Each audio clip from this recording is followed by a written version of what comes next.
you've seen me before, but that was for phonics. Why do you think you might be seeing me again for the number 7? Here's a clue. I'm pointing at you. There's something on me that represents the number 7. Can you see what it is? Good luck learning about my favourite number. Hi everyone, so we're going to do our maths and we're going to look at our next number, which is the number 7, which is why this week our book was all about the rainbow. We're just going to have a look at this, and remember we did it in the story. We could see with our noticing eyes 1, 2, 3, 4, 5, 6, 7 colours in our rainbow, and we could also see 7 letters to spell the word rainbow. 1, 2, 3, 4, 5, 6, 7. I wonder if any of you can see the capital letter that starts your name. So we've got R for Ruby and Rafe. We've got A for Amy. We've got I for Isabel and Isaac at home. Now Isaac is an I and Isabel is an I. We have got O for Oscar, Maisie's brother. If I turn it upside down, we've got for Maisie. If I turn it back this way, we've got W for William. We have got a very noisy parrot. We have got, I wonder if we know anyone beginning with a B. B for Bill. Bill who's in nursery. So you could see if you could work out how many of your names of your family members you could start with the word rainbow. Okay, or with the letters in the word rainbow. We also then are going to look, just like we did with the number 6, we're going to look at how we write the number 7. So this is how we write it as a word. Oh, actually, we can sound this one out. Seven. But that sounds funny, so our ears have to say seven. Then we've got this shape. I wonder if you can spot what letter it looks like I'm going to write if I do the 7. Are you ready? Oh, yeah, it would be a Z, the letter Z. But I just do the 7. Now, mummies and daddies, I'm going to show you something. We don't do a 7 like this. Okay, so we try not to do the 7 like this with the cross through. We try to just do the plain 7. All right, so this is our numeral for the number 7. Now what I'd like you to do is do that on a piece of paper or a whiteboard, and then you can put 7 items in it. Now in school, some of us were doing rainbow colours inside our number 7. So I'm going to get, actually I've got a rainbow sort of shaped stamper. I'm going to do a red, and I'm going to stamp a red rainbow shape, and then I'm going to do an orange, and I'm going to stamp an orange, and then I'm going to stamp what colour comes next? Let's see if you're right. Oh, it's a bit of a dirty one, it's yellow. What comes next in my rainbow? That's it, it's green next. What's next? Blue. I'm going to show you these two together. I might have to do a bit of colour mixing for this one. Okay, so we've got our 7 rainbows. It doesn't matter if you don't have rainbow shapes. I've got triangles. I could have used triangles as well. I could have used my fingers and done my fingerprint. Let's just count and check if we have got 7. Are you ready? 1, 2, 3, 4, 5, 6, 7. And I'm going to count like this as well. I'm going to run my finger over saying the numbers. 1, 2, 3, 4, 5, 6, 7. Excellent. So fill your shape of your number 7 with 7 objects. The other thing we will do if we were in school like we did last week is we would write our number 7 in these squares, trying to make sure it fits inside the square. And some people might find that a bit tricky, but we're getting really good at that now. So I'm going to start quite near the top. I'm going to go over and zigzag straight in, over and zigzag straight in, over and zigzag straight in. You might want to do them a bit straighter so that they're not too zigzaggy in. What we don't want is that. That's not a number 7, okay? So have a go at seeing if you can do some 7s in your squares and 7 objects. You can also then get yourself a tray or a cup and try and find some objects that you could fit in. 7 of the same, maybe 7 buttons, maybe 7 cars, maybe 7 teddies, little mini teddies, maybe 7 chocolate buttons, and then you can get to eat them afterwards. Okay, now this is something that you might not know. Now, what have I got here? We know what this is. This is a dice. I'm going to give you a little challenge. I think the dice has something to do with the number 7.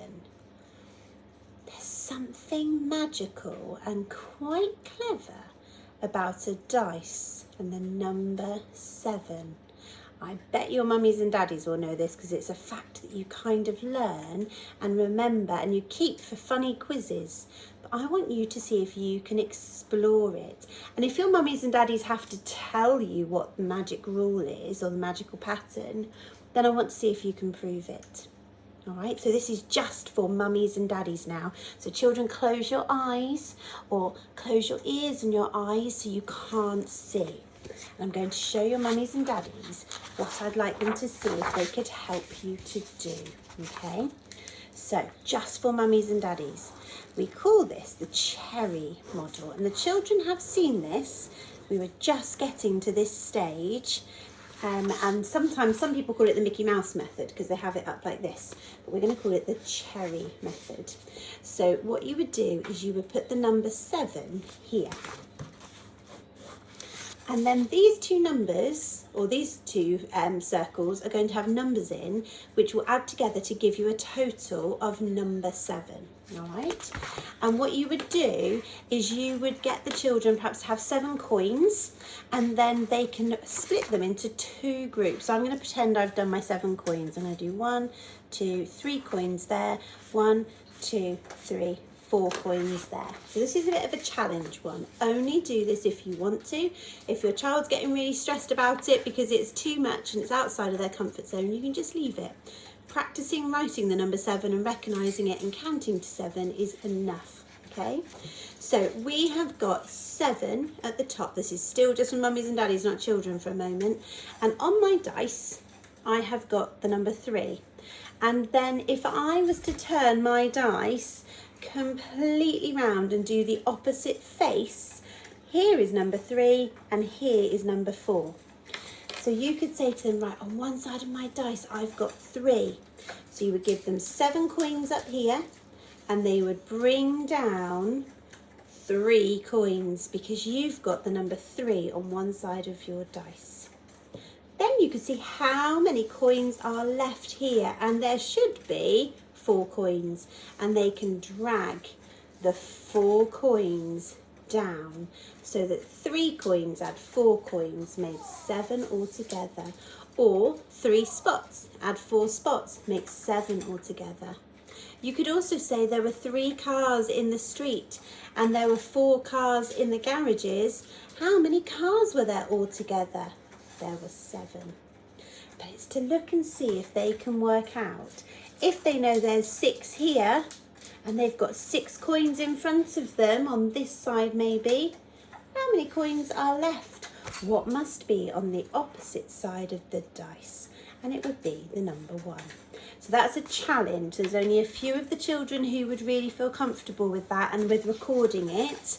And they do not need to write it. They do not need to write it out as a sum. It's giving them 7 small objects that will fit in a circle and splitting them into 2 groups.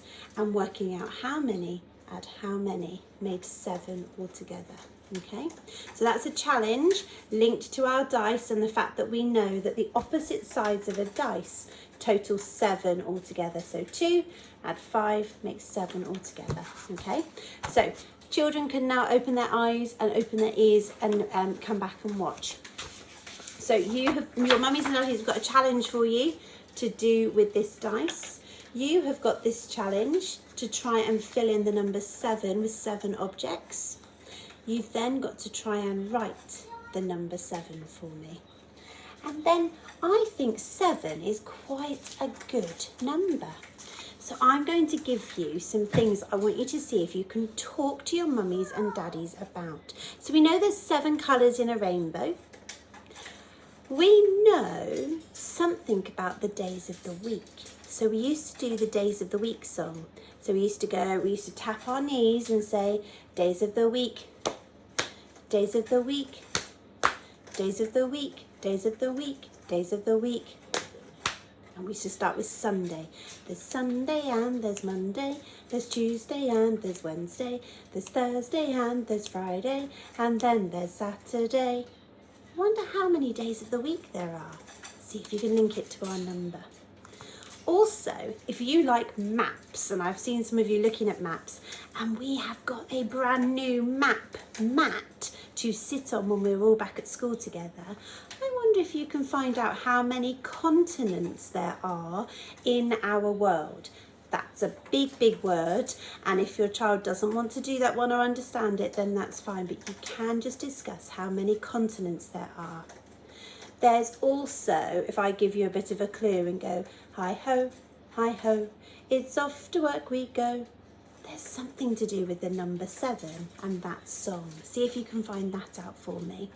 So we have got the number 7. We have got the number 7 in our squares. We have got a dice. We have also got some things that the number 7 links with, and there's one more thing I'd like you to do. I want you to see, this is for the children, so mummies and daddies, eyes closed, ears closed. I want you to see if you can ask your mummies and daddies if you can peek in their purses or their wallets and see if you can find a coin that links with our number 7. Okay, so everything to do with the number 7, then there is a shape. And if you find a coin, you will find a shape that has 7 sides. And we call that a heptagon. Heptagon. And it's a 7-sided shape. Okay, so that's your shape and number and maths work all together, all to do with the number 7. Good luck, and if you do it, I'd love to see some pictures of your work. Okay, bye.